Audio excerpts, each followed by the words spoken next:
Ako po si Martin, DTF operator ng TIT 999.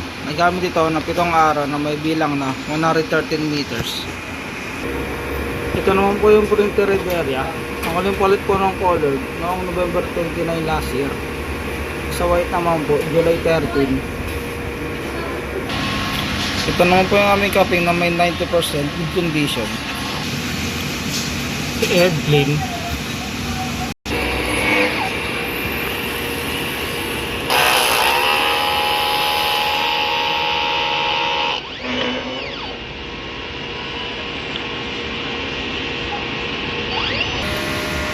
Punasan ng wiper after head clean.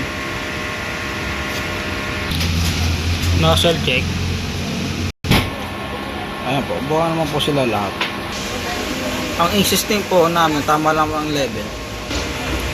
Ito po yung aming may stock na linis lang po nung Saturday. Ito naman po yung stock and use ink tsaka green solution po.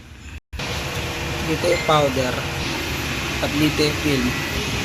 Ito naman po yung weekly physical inventory report, updated. Consumables withdrawal, updated din po. Daily output record.